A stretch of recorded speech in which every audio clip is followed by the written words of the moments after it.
नमस्कार बच्चों, आशा है आप लोग बहुत अच्छे होंगे। इस वीडियो में मैं आपको अर्ध सरकारी पत्र का पूरा प्रारूप, एक एक चरण, एक एक स्टेप आपको समझाने जा रही हूँ। और इस वीडियो को देखने के बाद अर्ध सरकारी पत्र लिखने में आपको कोई प्रॉब्लम नहीं आएगी, ना केवल एग्जामिनेशन में, बल्कि मेरा वायदा है आप लोगों से कि प्रैक्टिकल लाइफ में भी जब भी आपको कभी अर्ध सरकारी पत्र लिखने की आवश्यकता पड़ेगी तो आप धड़ल्ले के साथ या तो लिखेंगे और या अफसर बन जाएंगे तो लिख पाएंगे, आपको कोई प्रॉब्लम आने वाली नहीं है। इसके पहले मैं आपको कार्यालय पत्र का वीडियो भेज चुकी हूँ, जिसमें मैंने आपको पूरा कार्यालय पत्र समझाया है कि कार्यालय पत्र के क्या स्टेप्स है, और आशा है आपको वो सारा कुछ समझ में आया है। आप लोगों ने कमेंट्स भी लिखे हैं, आप लोगों को बहुत अच्छे से समझ में आया है। तो कुछ सबसे पहले हम क्या करते हैं कि स्क्रीन पे आपको दोनों प्रारूप दिखाती हूँ। मैं आपको कार्यालय पत्र का प्रारूप भी दिखाती हूँ और जस्ट उसके पास में आपको अर्ध सरकारी पत्र का प्रारूप भी दिखाती हूँ। और आप देखना कि दोनों को जब अपन तुलना करेंगे ना, तो हमको एक एक एकदम क्रिस्टल क्लियर हो जाएगा एक एक कॉन्सेप्ट, और आपको कहीं भी कोई कंफ्यूजन होगा ही नहीं। देखिए, सबसे पहले देखिए कार्यालय पत्र का प्रारूप और इधर सरकारी अर्ध सरकारी पत्र का प्रारूप। आप देखिए, सबसे पहले हम क्या लिख रहे हैं, कार्यालय का नाम सेंटर में। अर्ध सरकारी पत्र में भी हमने कार्यालय का नाम लिखा है। फिर उसके नीचे हम कार्यालय का पता लिख रहे हैं। कार्यालय पत्र में हमने अर्ध सरकारी पत्र में भी कार्यालय का पता लिखा है, कोई अंतर नहीं, यानी कि दोनों चीज एक सी हैं। फिर नीचे आइए, पत्रांक लिखा है, इधर भी पत्रांक लिखा है, इधर दिनांक लिखा है, इधर भी दिनांक लिखा हुआ है। फिर उसके नीचे देखिए आप प्रेषक, इधर भी प्रेषक लिखा हुआ है, पर जस्ट इसके नीचे एक अंतर आ गया है। कार्यालय पत्र में हमने प्रेषक के नीचे पदनाम लिखा है, जबकि अर्ध सरकारी पत्र में मैंने प्रेषक के नीचे नाम लिखा है। यानी कि जो अधिकारी पत्र लिख रहा है वो अपना यहाँ पर नाम लिखेगा, और नाम के बाद फिर अपना डेजिग्नेशन लिखेगा, फिर अपना पदनाम, अपना विभाग और पता लिखेगा। तो नीचे की और चीजें, तीनों चीजें बिल्कुल सही है। केवल एक अंतर आया। क्या अंतर आया कि अर्ध सरकारी पत्र में प्रेषक अपना नाम ऊपर लिखेगा। क्लियर? अब नीचे आइए, प्रेषित में भी देखो यही अंतर है, वही सेवा में, इधर भी सेवा में। और इसमें सेवा में के बाद हम क्या देख रहे हैं कि पदनाम लिखा हुआ है कार्यालय पत्र में, जबकि अर्ध सरकारी पत्र में सेवा में के बाद भी नाम आएगा, अर्थात जिस अधिकारी को पत्र लिखा जा रहा है उस अधिकारी का नाम यहाँ लिखा जाएगा। तो अब तक आपने दो अंतर देखे, प्रेषक भी अपना नाम लिखेगा और प्रेषित भी अपना नाम लिखेगा, बाकी सब चीजें सेम।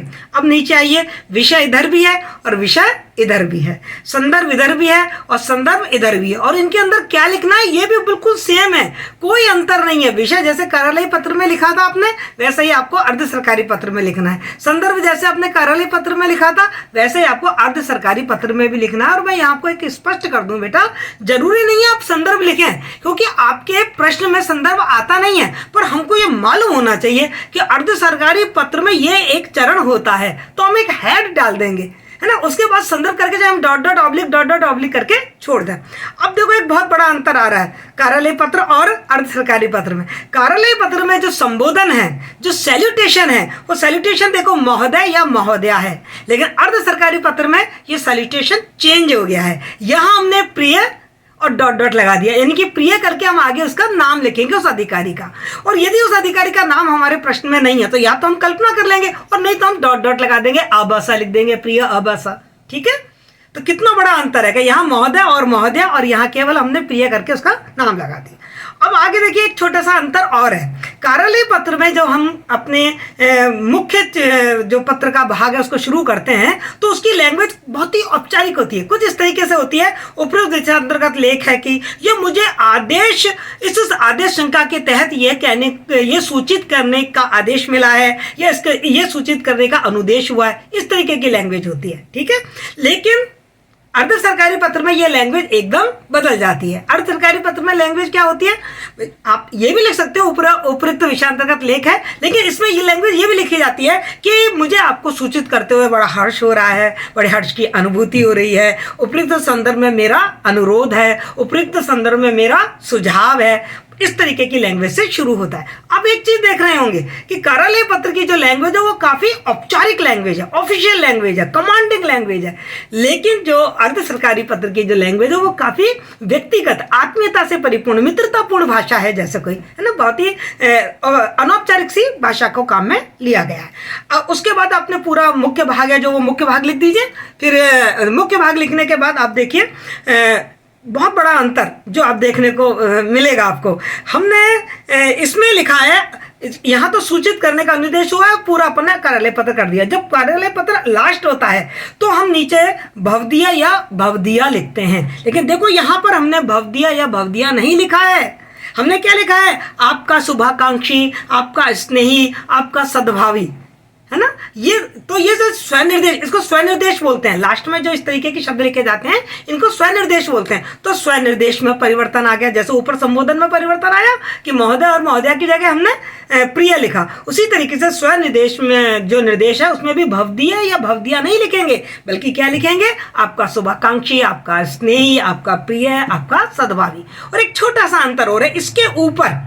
कार्यालय पत्र में तो हमने कुछ भी नहीं लिखा क्योंकि वो बहुत औपचारिक है, ऑफिशियल है, बहुत ही मतलब एकदम उसकी जो लैंग्वेज है वो ऑफिशियल है। लेकिन देखो अर्ध सरकारी पत्र में हमने एक लाइन लिखी है, शुभकामनाओं के साथ या सद्भावनाओं सहित, जो लैंग्वेज आपके कार्यालय पत्र में नहीं होगी। आप देख रहे होंगे कि मैंने आपके सामने जो दोनों पत्र रखे हैं तो जहां जहां अंतर है वहां वहां मैंने निशान लगा दिए और 1 2 3 4 5 6 नंबर भी लगा दिए कि क्या क्या अंतर आ रहा है। अब उसके नीचे देखिए आप, भवदिया में कार्यालय पत्र में नीचे हस्ताक्षर है ना, यहाँ भी हस्ताक्षर है, यहाँ नाम है, यहाँ भी नाम है, लेकिन यहाँ नाम के नीचे पदनाम है कार्यालय पत्र में, डेजिग्नेशन है। लेकिन अर्ध सरकारी पत्र में डेजिग्नेशन दोबारा से नहीं लिखा है, ऊपर लिख दिया एक बार बस काफी है। अरे भाई अर्ध सरकारी पत्र है, एक व्यक्तिगत पहचान के साथ पत्र लिखा जा रहा है, तो बार बार अपने पद का रौब थोड़ी दिखाना है। तो यहाँ पर वो अपना पद नहीं लिखेगा, हस्ताक्षर के नीचे नाम लिख दिया उसने। क्लियर? यहाँ पर नाम के नीचे पदनाम लिख दिया और विभाग लिख दिया। अब नीचे देखो बिल्कुल सेम आ गया, यहाँ भी संलग्नक यानी कि अटैचमेंट, क्या क्या आपने साथ में डॉक्यूमेंट लगाए हैं, और यहाँ भी संलग्नक, क्या क्या डॉक्यूमेंट आपने साथ में लगाए हैं। उसके बाद प्रतिलिपि सूचनार्थ कार्यालय पत्र में भी और अर्ध सरकारी पत्र में भी प्रतिलिपि सूचनार्थ, यानी कि आपने इस लेटर की डुप्लीकेट कॉपी और किस किस को दी है। और उसके नीचे हस्ताक्षर और दिनांक, और यहाँ भी हस्ताक्षर दिनांक सहित करने हैं। तो अब आपके सामने जब दोनों चीज आ गई हैं तो आप इन दोनों का यदि अंतर करके पढ़ेंगे तो आपको बड़ी आसानी से अर्ध सरकारी पत्र और कार्यालय पत्र का तो रिवीजन हो गया, और अर्ध सरकारी पत्र का आपको एक एक कॉन्सेप्ट समझ में आ गया कि क्या अंतर है। अब आप कभी भी इसमें गलती नहीं करेंगे। अब जब हमने इन दोनों की तुलना देख ली है तो मैं आपको समझाती हूं कि ये अंतर क्यों आया है। अर्ध सरकारी पत्र में ये अंतर आया क्यों है, जबकि अर्ध सरकारी है तो सरकारी पत्र और इसका उद्देश्य भी सरकारी कार्य क्रियाकलापों को संपन्न करना होता है। सरकारी प्रसंग और सरकारी संदर्भ भी होते हैं, व्यक्तिगत संदर्भ नहीं होते हैं। तो फिर इन दोनों को लिखने में अंतर क्यों आया और क्यों इसको अर्ध सरकारी पत्र कह रहे हैं, मतलब सरकारी है पर अर्ध है, क्यों कह रहे हैं। तो मैं आपको एक बात बताऊं बेटा कि जो ये अर्ध सरकारी पत्र का जो प्रयोग होता है ना, वो सरकारी अधिकारियों के बीच में होता है। ये कोई भी जो अधिकारी इस पत्र को लिखता है तो अपने व्यक्तिगत नाम से लिखता है, जैसा अभी हमने देखा, और व्यक्तिगत नाम से ही दूसरी जगह इस पत्र को भेजा जाता है। इस बात का ध्यान रखें। तो एक बात तो आप ये ध्यान रखें, अर्ध सरकारी पत्र भी सरकारी कार्यालयों के बीच के अधिकारियों के बीच में लिखा जाता है, लेकिन ये भी अधिकारियों को संबोधित करते हुए लिखा जाता है, ठीक है ना। और वो पदनाम को संबोधित करते हुए लिखा जाता है, ये अधिकारी के नाम को संबोधित करते हुए लिखा जाता है। अब यहां पर एक बात ध्यान देना आप, यदि दोनों सरकारी अधिकारी हैं और उस पत्र का उद्देश्य सरकारी क्रियाकलाप करना ही है तो ये अर्ध सरकारी पत्र है ही है। और यदि एक व्यक्ति सरकारी है लेकिन वो किसी अपने मित्र को पत्र लिख रहा है, अपने भाई को पत्र लिख रहा है कार्यालय में बैठ के, वो अर्ध सरकारी पत्र नहीं माना जाएगा, वो व्यक्तिगत पत्र ही माना जाएगा। क्लियर? इतनी बात समझ में आ गई। तो इस जो अर्ध सरकारी पत्र होते हैं उसका मूल उद्देश्य क्या होता है, क्यों लिखता है एक अधिकारी दूसरे अधिकारी को, थोड़ा सा आत्मीयता और थोड़ा दोस्ताना सा व्यवहार दिखाने के लिए, जिससे कि काम आसानी से हो जाए कि भाई हम तो। और ये पत्र, एक बात और बता दूं आपको, अर्ध सरकारी पत्र समकक्ष अधिकारियों को लिखे जाते हैं, हायर ऑफिसर को नहीं लिखा जाता। जो मेरे से सीनियर है या जो मेरा बॉस है, बॉस को अर्ध सरकारी पत्र नहीं लिखा जाता, बॉस को तो कार्यालय पत्र ही लिखा जाएगा। लेकिन जो मेरे बराबर क्या, मान लो जैसे मैं भी प्रोफेसर हूँ, मैं प्रोफेसर को लिख रही हूँ, या मैं आईएएस ऑफिसर हूँ, मेरा दूसरे आईएएस ऑफिसर को लिख रही हूँ, मैं कलेक्टर हूँ, मैं जिला कलेक्टर को लिख रही हूँ, या मेरे समकक्ष पद वाले को लिख रही हूँ, तभी अर्ध सरकारी पत्र लिखे जाते हैं। अपने हायर ऑफिसर को अर्ध सरकारी पत्र नहीं लिखे जाते। क्यों? क्योंकि अर्ध सरकारी पत्र में व्यक्तिगत टच होता है, व्यक्तिगत पुट होता है, वो उतना औपचारिक नहीं होता, उसकी भाषा थोड़ी अनौपचारिक होती है। तो इस बात का आप ध्यान रखें। ये पत्र अधिकारी एक दूसरे से सूचना मंगानी है, एक दूसरे को सुझाव लेने हैं या देने हैं, या किसी विषय है उस विषय पर विचार विमर्श करना है, या कोई काम, आपके ऑफिस का कोई काम अटका हुआ है और आपको वो काम कराना है और वो कई बार आपने लेटर लिख दिया लेकिन नहीं हुआ, तो आप क्या करते हैं, उस अधिकारी को थोड़ा व्यक्तिगत नाम से उस काम को करवाने के लिए कि वो काम जल्दी से हो जाए, इसलिए आपने वो उस अधिकारी को थोड़ा व्यक्तिगत टच देते हुए उस पत्र को लिख देते हैं कि वो कार्य में विलंब ना हो, थोड़ा जल्दी आ जाए। क्योंकि वास्तव में जब हम थोड़ा सा व्यक्तिगत टच ले लेते हैं, थोड़ा सा दोस्ताना सा व्यवहार दिखा देते हैं, तो काम हमारा जल्दी हो जाता है। तो अधिकारी अपने इस पद का, इस आत्मीयता का प्रयोग करते हुए कार्यालय के जो काम है उनमें गतिशीलता और तीव्रता आ जाती है। इस बात का हमको बहुत ध्यान रखना पड़ेगा। एक बात और आपको बहुत ध्यान रखना है, वो ये है रखना है कि जो ये अर्ध सरकारी जो पत्र होते हैं ये कई बार गोपनीय होते हैं, क्योंकि एक अधिकारी दूसरे अधिकारी से सुझाव मांग रहा है या कोई अपना सलाह दे रहा है या परामर्श दे रहा है या कोई विचार विमर्श कर रहे हैं किसी गुप्त विषय पर, तो वो उस पत्र को ऊपर लिख देते हैं गोपनीय और उस अधिकारी का नाम लिख देते हैं। तो वो पत्र फिर कोई पीए वगैरह या कार्यालय में नहीं खोला जाता, उस पत्र को वही अधिकारी खोलता है, क्योंकि वो पत्र उसी के नाम से आया है और गोपनीय है। इस बात का आप विशेष ध्यान रखें। तो अभी मैंने आपको बताया कि जैसे कि जो ये पत्र अर्ध सरकारी पत्र होता है वो व्यक्तिगत नाम से ही भेजा जाता है। ध्यान से दोबारा से रिवाइज करा रही हूँ। अर्ध सरकारी पत्र प्रेषक भी अपना नाम लिखेगा और प्रेषिती को का भी नाम लिखा जाएगा, यानी कि व्यक्तिगत नाम से लिखा जाएगा और व्यक्तिगत नाम से ही भेजा जाएगा। दूसरी बात क्या होती है बेटा कि अर्ध सरकारी पत्र की जो भाषा होती है वो बहुत ही आत्मीयतापूर्ण और मित्रतापूर्ण होती है। क्यों? क्योंकि वो जो पत्राचार हो रहा है वो समकक्ष अधिकारियों में हो रहा है ना, उनमें आपस दरमियान उनमें बराबरी है, तो उनका जो आपस का जो व्यवहार है वो मित्रतापूर्ण और आत्मीयतापूर्ण होता है। तो लैंग्वेज भी फिर उसी तरीके की काम में ली जाती है। एक बात और बहुत ध्यान रखने वाली है कि अर्ध सरकारी पत्र हमेशा एक वचन में लिखा जाता है, मैं और आप करके बात की जाती है ना, कि मैं ये चाहता हूं, आपको ये करना चाहिए। और दूसरी बात क्या है कि जो अर्ध सरकारी पत्र है ना वो उत्तम पुरुष और मध्यम पुरुष में लिखा जाता है, मैं और आप करके लिखा जाता है। कार्यालय पत्र की तरह अन्य पुरुष में नहीं लिखा जाता है, यानी कि इसमें मैं आप इस तरीके के शब्दों का खूब प्रयोग होता है। जबकि जो कार्य हो रहा है वो सरकारी कार्य ही है, वो सरकारी प्रसंग में लिखा जा रहा है, उसका उद्देश्य कोई सरकारी कार्य का संपादन करना ही है। तीसरी बात मैंने जो आपको बहुत इंपॉर्टेंट बताई वो ये बताई कि संबोधन में अंतर आ जाता है ना। अर्ध सरकारी पत्र में जो संबोधन होता है वो प्रिय लिखा जाता है और प्रिय के बाद हमें उस अधिकारी का नाम लिखना होता है। यदि आपके प्रश्न में नाम नहीं है तो आप प्रिय अवश्य कर दीजिए या प्रिय करके डॉट डॉट लगा दीजिए। फिर उसके बाद मैंने आपको क्या बताया कि जब अपन पत्र को शुरुआत करते हैं तो आपको क्या लैंग्वेज काम में लेनी है कि मुझे आपको ये सूचित करते हुए बड़े हर्ष की अनुभूति हो रही है या इस विषय पर मैं आपसे आपके मूल्यवान सुझाव जानना चाहता हूं, इस तरीके के शब्द आप पत्र को शुरुआत करेंगे। क्लियर? मतलब ऐसे नहीं लिखेंगे जैसे अपन उसमें लिखते थे ना कि उपरोक्त विषय पर मुझे ये कहने का निर्देश हुआ है या मुझे ये कहने का आदेश हुआ है, ऐसे शब्द अर्ध सरकारी पत्र में नहीं आएंगे। ये शब्द किसमें आते हैं? कार्यालय पत्र में आते हैं। उसके बाद स्वयं निर्देश में जैसा मैंने बताया उसमें भवदीय या भवदीय लिखा जाता है या आपका विश्वास भाजन, फेथफुली, इस तरीके से इंग्लिश में भी लिखते हैं ना आप, लेकिन हिंदी में क्या लिखेंगे आप यहाँ पर?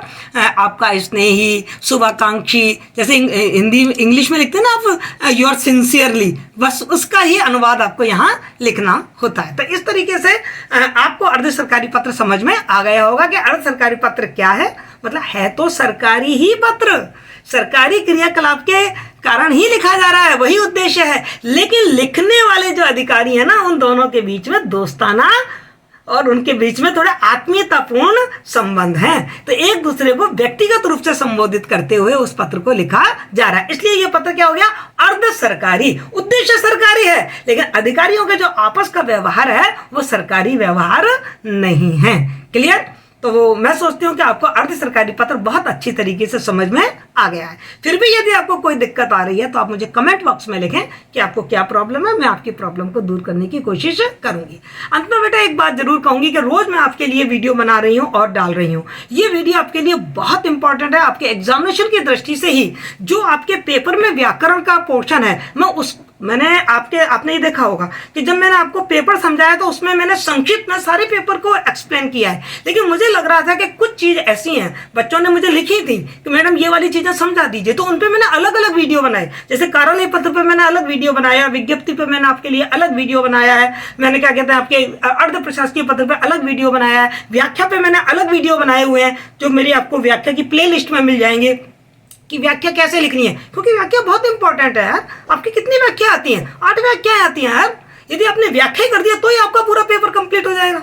यदि आपने व्याख्या ही ढंग से कर दी तो मेरे वो जो व्याख्या वाली प्लेलिस्ट है उसमें जाइए आप और देखिए कि व्याख्या लिखने का मैंने कितना नया स्टाइल बताया। बेटा हर कहीं आपको ये स्टाइल नहीं मिलेगा, मैं सच बता रही हूँ। मुझे आप लोगों के साथ काम करने में बहुत मजा आता है और मुझे लगता है कि हिंदी में भी आप फिजिक्स, केमिस्ट्री और मैथमेटिक्स जैसे नंबर लेके आए और वाकई आते हैं। आप आईएएस का रिकॉर्ड उठा के देखिए, आईएएस में हाईएस्ट मार्क्स हिंदी में ही आते हैं और सब्जेक्ट के जो मार्क्स हैं वो 500 में से 325, 330 तक खत्म हो जाते हैं और हिंदी वाले 345, 355 तक पहुंच जाते हैं। तो इसलिए मैं चाहती हूँ कि आपकी हिंदी बहुत अच्छी हो। मेरा बस एक यही उद्देश्य है कि आपकी हिंदी, आप हिंदुस्तान के रहने वाले हैं यार, अपनी हिंदी बहुत अच्छी होनी चाहिए। जब हम बोलें तो लगे यार हम हिंदुस्तान के रहने वाले हैं, हिंदी हमारी भाषा है। तो इस तरीके से आपको हिंदी बहुत अच्छी तरीके से पढ़नी है और इसी उद्देश्य से मैंने अपना ये चैनल बनाया है कि मतलब जन साधारण में हिंदी का प्रचार प्रसार हो। बच्चे हिंदी से डरे ना, आजकल बच्चे हिंदी से डरने लग गए हैं। तो मैं आपसे कहूंगी बेटा हिंदी से डरो नहीं, हिंदी को पढ़ो और आपको कोई प्रॉब्लम हो तो आप मुझसे बात करो, मैं आपकी हर प्रॉब्लम को दूर करूंगी। बस आप बेटा अपने भारत देश की गौरव भाषा है हिंदी, इस हिंदी को पढ़ो और इसका खूब प्रचार प्रसार करो, ठीक है ना। और फिर मेरा ये भी है कि आप हिंदी का के विषय को लेके आप बड़े बड़े अधिकारी बने। बेटा कोई सा भी सरकारी एग्जामिनेशन ऐसा नहीं है जिसमें हिंदी का पेपर ना आता हो। आप चाहे कोई सा भी एग्जामिनेशन दे लो, सब में हिंदी का पेपर आता है और आप है ना हिंदी को हिंदी की तरह ले लेते हैं तो उसी में नंबर आपके कट जाते हैं। तो खूब अच्छे से तैयारी करिए, मैं आपके साथ हूँ। जो आप कहोगे उस विषय पर मैं आपके लिए वीडियो बनाऊंगी। बस इसी के साथ बहुत बहुत शुभकामनाएं, आपके पेपर बहुत अच्छे हों। आपको मेरी जानकारी अच्छी लगी है, आपको मेरी बातें अच्छी लगती हैं तो मेरे वीडियो को शेयर करें और मेरे इस चैनल को सब्सक्राइब करें जिससे दूर दूर तक ये हिंदी वाली बात लोगों के पास पहुँच सके। Thank you so much.